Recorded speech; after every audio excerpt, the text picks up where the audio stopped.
करते हैं board paper 2024 से क्वेश्चन नंबर 36। तो इस क्वेश्चन नंबर 36 के अंदर कह रहा है कि a rectangular floor area can be completely tiled with 200 square tiles. तो इसका मतलब है कि इस तरीके से जैसे ये फ्लोर है तो एक रूम में ये जो पूरा फ्लोर है रेक्टेंगुलर फ्लोर है और इसमें ये 200 स्क्वायर टाइल्स लगाया गया है जो कि इस पूरे फ्लोर को फिल कर देता है। ये जो 200 स्क्वायर टाइल्स है ये। फिर उसके बाद में कह रहा है कि if the side length of each tile is increased by 1 unit, अगर जो साइड लेंथ है हर एक टाइल का अगर 1 यूनिट अगर बढ़ाया जाए, it would take only 128 tiles. तो सिर्फ ये 128 टाइल्स में पूरे फ्लोर को कवर कर देगा to cover the floor.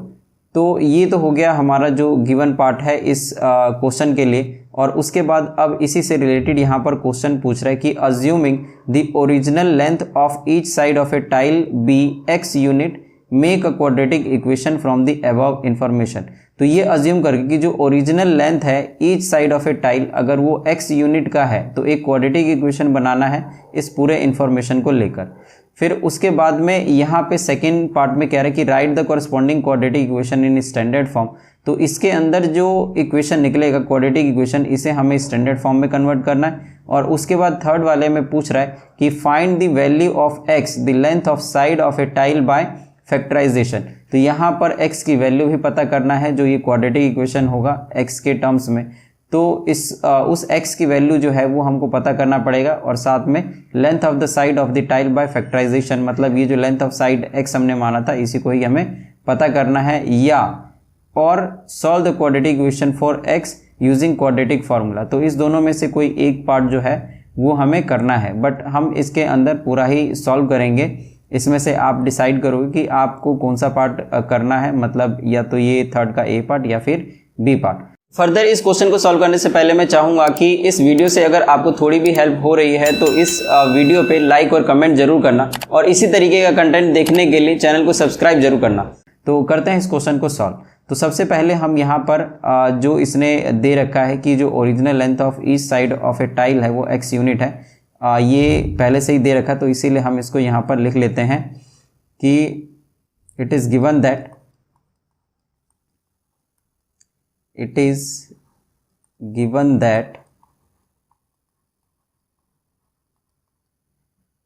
is given that कि जो ओरिजिनल लेंथ है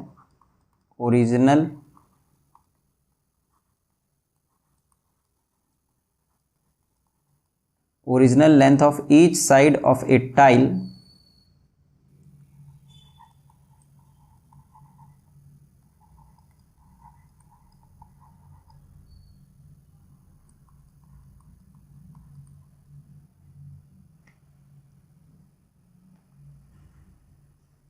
bx यूनिट्स। मतलब यहाँ पर जिस तरीके से ये जो एक बॉक्स है मतलब जो स्क्वायर है तो इसका हमने एक लेंथ मान लिया है कि ये x है। तो जैसे मतलब अगर ये पूरा रेक्टेंगुलर फ्लोर है इस तरीके से अगर हम एक रफ डायग्राम बना लें, ये पूरा एक फ्लोर है रेक्टेंगल, तो इसमें ऐसे वाले जो हैं स्क्वायर, तो इसमें ये जो छोटे छोटे बॉक्स हैं स्क्वायर शेप के ये बहुत सारे, और बहुत सारे का मतलब है ऐसे वाले जो स्क्वायर बॉक्स है ये तकरीबन उसने बोल रखा है कि ऐसे वाले जो हैं ये 200 है। तो यहाँ पे ये लिखा हुआ 200 स्क्वायर। तो हम इसी स्क्वायर का जो एक साइड है इसको हम मान के चलते हैं कि ये क्या है, ये x यूनिट है। तो अगर हम इसका एरिया निकालें, इस एक टाइल का अगर हम एरिया निकालें तो क्या हो जाएगा, तो area of one tile, area of one tile ये हो जाएगा x स्क्वायर, क्योंकि एक साइड इसका जो लेंथ है स्क्वायर का जो एक साइड है अगर ये x है तो अगर हम इस स्क्वायर का एरिया निकालें तो ये साइड का स्क्वायर होता है, साइड स्क्वायर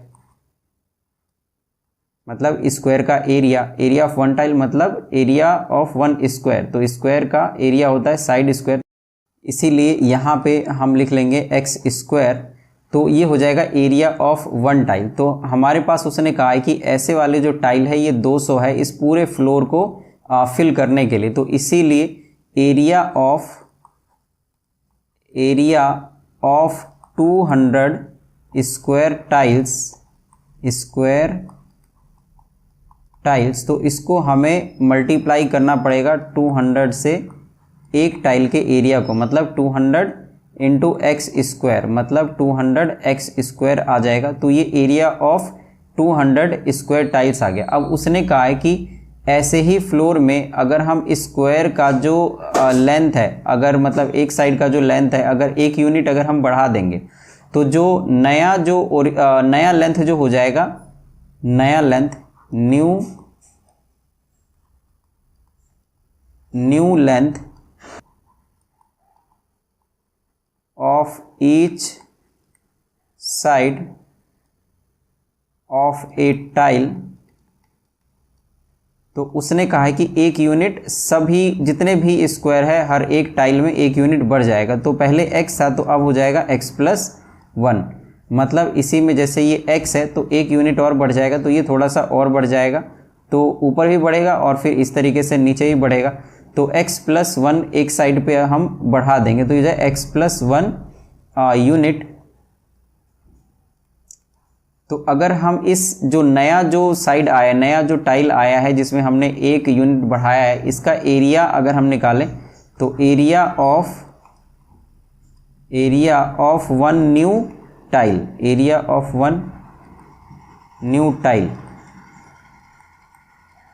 तो ये हो जाए, क्योंकि ये स्क्वायर है तो इसीलिए साइड स्क्वायर होता है जैसे हमने यहाँ पर लिखा है, तो ये भी स्क्वायर है तो ये हो जाएगा x+1, मतलब साइड स्क्वायर x+1 स्क्वायर, तो ये हो जाएगा x+1 स्क्वायर। ये area of one new tile आ गया। तो वो कह रहा है कि इसी तरीके से अगर ये फ्लोर है तो अगर हम एक यूनिट अगर सब में बढ़ा दें, हर एक साइड में बढ़ा दें, तो उस कंडीशन में सिर्फ 128 टाइल ही लगेगा। मतलब इस पूरे फ्लोर पे, जैसे यहाँ पर ये फ्लोर है, इस तरीके के फ्लोर पे जो पहले 200 टाइल लग रहा था, लेकिन जो इसका जो लेंथ था वो छोटा था, अब सिर्फ यहाँ पर अगर हम इससे थोड़े से बड़े बड़े ले लें जो टाइल हैं, तो इसमें सिर्फ 128 टाइल जो है इतने में ही काम हो जाएगा। तो इसीलिए x+1 का जो स्क्वायर है ये तो एक टाइल का आ गया, तो area of 128 tile, area of 128 new tiles, तो इसको हमें मल्टीप्लाई करना पड़ेगा 128 से इस x+1 को, x+1 का स्क्वायर, तो ये पूरा एरिया ऑफ 128 न्यू टाइल्स का एरिया आ गया। तो ये टोटल 128 टाइल्स में ये पूरा फ्लोर कवर हो रहा है और ये 200 टाइल्स में पूरा फ्लोर कवर हो रहा है। तो इसका मतलब फ्लोर तो उतना ही है, मतलब इसका एरिया भी उतना ही है और इसका एरिया भी उतना ही है। तो इसीलिए अकॉर्डिंग टू क्वेश्चन जो एरिया ऑफ 200 टाइल्स का होगा वही एरिया ऑफ 128 टाइल्स का होगा। तो एरिया ऑफ 200 टाइल्स हमने यहाँ पर निकाल रखा है 200x स्क्वायर, और यहाँ पर एरिया ऑफ 128 टाइल्स के लिए 128x+1 स्क्वायर हो जाएगा। तो इसीलिए 128x+1 स्क्वायर। अब यहाँ पर अगर हम इसको सॉल्व करें, या तो हम यहाँ पर छोड़ सकते हैं क्योंकि अगले ही पार्ट में उसने कहा है कि इसको स्टैंडर्ड फॉर्म में करो, तो इसीलिए यहाँ पर या तो हम इसको यहीं पर छोड़ सकते हैं या थोड़ा सा सिंप्लीफाई कर देंगे। तो अगर हम थोड़ा सा सिंप्लीफाई करें तो ये हो जाएगा 200x स्क्वायर, इधर है 128 और x+1 का होल स्क्वायर, तो ये हो जाएगा a square plus b square और प्लस 2ab मतलब 2x।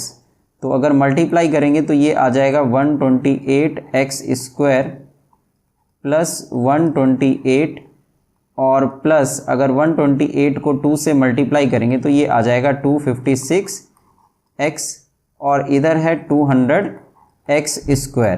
तो अगर हम इस x स्क्वायर को इधर लेकर आए, मतलब इस सभी नंबरों को अगर इधर लेकर आए तो ये आ जाएगा 200 x square minus 128 x square minus 256 x और माइनस 128 इज इक्वल टू 0। तो अगर हम इसको सॉल्व करेंगे 200 x square minus 128 x square, तो ये हो जाएगा, इधर आ जाएगा 2 और फिर 7 मतलब 72 एक्स स्क्वायर और माइनस यहाँ पे ये सेम रहेगा 256 एक्स और माइनस 128 इज इक्वल टू 0। तो ये एक इक्वेशन बन गया। तो ये इससे जो मतलब हमारा जो पहला पार्ट है कि उसने कहा था कि एक ऐसा कंडीशन देना जो इस वजह से आ रहा है 200 और 128 टाइल्स की वजह से आ रहा है। अब देखते हैं कि जो दूसरा पार्ट है वो क्या कह रहा है। तो ये जो पहला पार्ट है इसमें कहा था कि एक क्वाड्रेटिक इक्वेशन बनाने के लिए इस अबव इन्फॉर्मेशन से, तो ये हमने बना लिया। अब उसने सेकंड पार्ट में कहा है कि right the corresponding quadratic equation in standard form. तो हमें एक स्टैंडर्ड फॉर्म में इसको लाना है। तो अब इसको लेकर आते हैं स्टैंडर्ड फॉर्म में जो क्वाड्रेटिक इक्वेशन हमने अभी बनाया है। तो जो हमारा सेकंड पार्ट है इसमें हमें स्टैंडर्ड फॉर्म में लाना है। तो स्टैंडर्ड फॉर्म,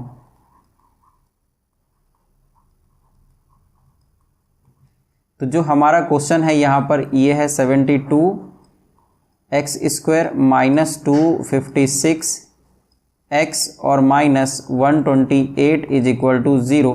तो इसको स्टैंडर्ड फॉर्म में लाने के लिए हम क्या करेंगे, इस सभी को 8 से डिवाइड दे देंगे। तो अगर 8 से डिवाइड देंगे तो ये आ जाएगा 9x स्क्वायर माइनस, अगर इसको हम 8 से डिवाइड देंगे तो ये आ जाएगा 8 3 ज़ा 24 और 8 2 ज़ा 16 x, और अगर हम इसको 8 से डिवाइड देंगे तो ये हो जाएगा 8 1 ज़ा 8 4 और 8 8 6 ज़ा 48 इज इक्वल टू 0। तो इस तरीके से ये हमारा स्टैंडर्ड फॉर्म में जो ये क्वेश्चन है ये आ गया। तो यहाँ पे हम छोड़ सकते हैं क्योंकि इसके बाद अब नहीं कटेगा, तो इसीलिए ये स्टैंडर्ड फॉर्म है। अब चलते हैं इसका जो थर्ड पार्ट है उसको सॉल्व करते हैं। थर्ड पार्ट, तो इसमें देखते हैं कि उसने क्या कहा है। तो यहाँ पे इस थर्ड पार्ट ए के लिए find the value of x, मतलब अगर जो क्वाड्रेटिक इक्वेशन हमको मिला है तो उसके लिए हम x की वैल्यू पता करेंगे, और the length of side of a tile by factorisation. तो जो x है एक्चुअली में वही length of side of tile है या स्क्वायर है, तो उस x को पता करते हैं। और दूसरे में है solve the quadratic equation for x using quadratic formula. तो अब करते हैं इस दोनों ही पार्ट को। तो यहाँ पे है 9x square minus 32x minus 16 is equal to 0। तो इसको सॉल्व करने के लिए सबसे पहले इस 9 को 16 से मल्टीप्लाई कर लेंगे। तो अगर हम 9 को 16 से मल्टीप्लाई करेंगे तो ये आ जाएगा 144, और इसका अगर आप फैक्टर बनाओगे तो ये आ जाएगा। तो यहाँ पे इस तरीके से 144 का ये सारा का सारा ये फैक्टर आ गया। तो यहाँ पे हम कर सकते हैं इधर 3 2 ज़ा 6 6 2 ज़ा 12, मतलब एक ये नंबर हो गया, और 12 को अगर हम इस 3 के साथ में करें तो 3 3 ज़ा 9 9 4 ज़ा 36। तो एक तो ये 36 इधर से बन जाएगा, और यहाँ पे 2 2 ज़ा 4, तो 36 और 4 इसी से हमें जो नंबर है ये मिल रहा है 32, मतलब 36 में से अगर 4 माइनस करेंगे तो 32 मिल जाएगा। तो यहाँ पर आ जाएगा 9x स्क्वायर माइनस 32 को हम लिख सकते हैं 36x और प्लस 4x, जिससे कि ये माइनस 32 आ जाएगा। तो यहाँ पे है माइनस 16 लास्ट में। अब यहाँ पे हम कॉमन ले सकते हैं, तो ये आ जाएगा 9x, तो x माइनस 4 और प्लस अगर हम 4 कॉमन ले लें यहाँ पर तो ये आ जाएगा x माइनस 4। तो अब x माइनस 4 और x माइनस 4 ये सेम है, तो इसीलिए x माइनस 4 अब कॉमन आ जाएगा, और यहाँ पे आ जाएगा 9x plus 4 is equal to 0। अब बारी बारी से अगर 0 के बराबर रखें तो x माइनस 4 0 हो गया, और 9x प्लस 4 ये 0 के बराबर हो गया। तो यहाँ पर अगर x की वैल्यू निकालेंगे तो ये आ जाएगा -4/9। तो क्योंकि x जो था वो लेंथ था, और लेंथ कभी भी नेगेटिव नहीं होता है, फ्रैक्शन में इस तरीके से नहीं आएगा, मतलब नेगेटिव में होकर, तो इसीलिए ये तो नॉट पॉसिबल हो गया, नॉट पॉसिबल। और जो यहाँ पर दूसरा x minus 4 is equal to 0 है, तो ये x इज इक्वल टू 4, तो ये पॉसिबल हो सकता है। तो इसीलिए हम इसी के बारे में यहाँ पर लिख देंगे कि देयरफॉर जो length of one side of tile है, length of one side of a tile is 4 unit, तो 4 यूनिट का लेंथ है। अब उसने कहा था कि इसको हमें क्वाड्रेटिक फार्मूला से भी सॉल्व करना है और पार्ट में। तो और पार्ट तो अगर आपने ये कर लिया है तो और पार्ट आपको नहीं करना है, बट फिर भी क्योंकि सॉल्यूशन देखने के लिए अगर आपको करना है तो मैं फोर्थ पार्ट भी यहाँ पर सॉल्व कर रहा हूँ। तो सबसे पहले मैं इसको इरेज कर लेता हूँ। तो यहाँ पर इस और पार्ट में जो सेम इक्वेशन है यहाँ पर ये है 9x² माइनस 32x और माइनस 16 इज इक्वल टू 0। तो यहाँ पे क्वाड्रेटिक फार्मूला यूज़ करने के लिए हम सबसे पहले a, b और c निकाल लेंगे। तो a है 9 और b है माइनस 32 और जो c है ये है माइनस 16। तो अगर हम यहाँ पर d निकालें डिस्क्रिमिनेंट तो ये हो जाएगा b² माइनस 4ac। तो जो b² है ये है माइनस 32 और इसका स्क्वायर माइनस 4ac। तो a और जो c है ये है माइनस 16। तो यहाँ पे माइनस 32 का स्क्वायर ये हो जाएगा 1024।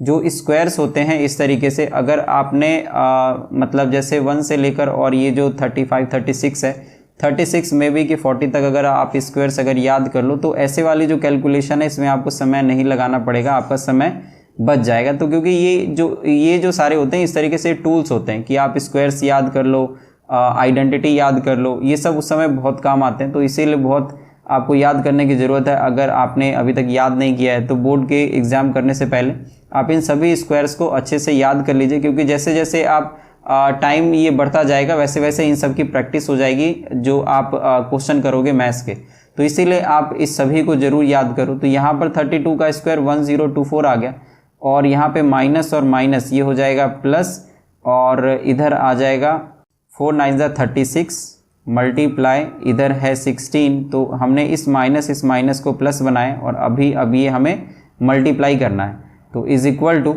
यहाँ पे आ जाएगा 1024 और इस दोनों को मल्टीप्लाई करेंगे तो ये आ जाएगा 576 और इस सभी को अगर हम प्लस करेंगे तो ये आ जाएगा 1600। तो जो हमारा d है ये आ गया 1600। अब यहाँ पर जो क्वाड्रेटिक फार्मूला है वो हम लगा सकते हैं। तो देयरफॉर बाय क्वाड्रेटिक फार्मूला जो ये x है x is equal to minus B plus minus root D upon 2a।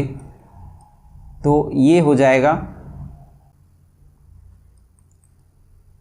x is equal to minus B. तो यहाँ पर जो b है ये है माइनस 32। तो माइनस और माइनस 32 और फिर उसके बाद है प्लस माइनस और जो d है ये हमने निकाला है 1600 अंडर रूट अपॉन में 2a। तो जो 2 है ये सेम और जो a है वो है 9। तो ये आ जाएगा 9। अब इसको हम सॉल्व करेंगे तो ये आ जाएगा 32 और प्लस माइनस इस 1600 को अगर हम बाहर करेंगे तो ये आ जाएगा 40 और डिवाइड में 2 9 18। अब इस x को सेपरेट कर लेंगे एक बार 32 इस प्लस के साथ में 40 अपॉन 18 और एक करेंगे x is equal to 32 minus 40 upon 18। तो इधर आ जाएगा x इज इक्वल टू यहाँ पे 72 अपॉन 18 और इस side x is equal to minus 8 upon 18। तो यहाँ पे 18 1 जा 18 और 18 4 जा 72। तो जो x की वैल्यू है ये आ जाएगा 4 और यही चीज़ हमने इधर भी निकाल रखा है यहाँ पे x इज इक्वल टू 4। तो ये आंसर वेरीफाई हो रहा है। और यहाँ पे x जो है अगर इसको हम कट करें तो ये आ जाएगा 2 4 जा 8 और 2 9 जा 18, मतलब x is equal to minus 4/9। तो ये भी वेरीफाई हो गया इस तरीके से -4/9। बट ये तो पॉसिबल है नहीं, ऐसा हम पहले ही लिख चुके हैं। तो यही चीज़ जो हमने यहाँ पर लिखा है आपको इसके साथ भी वही चीज़ लिखना है कि ये नॉट पॉसिबल है एंड देयरफॉर जो length of one side of a tile है इस 4 यूनिट। तो वही चीज़ यहाँ पर लिखना है। तो ये क्वाड्रेटिक फार्मूला से भी हमने इसको सॉल्व कर लिया। तो ये यहाँ पर हमारा ये पहला पार्ट था, तो ये मैं यहाँ पर लिख देता हूँ पहला पार्ट। तो इस तरीके से ये जो पूरा क्वेश्चन है इसका सॉल्यूशन, इसका आप स्क्रीनशॉट ले सकते हो। Thank you so much.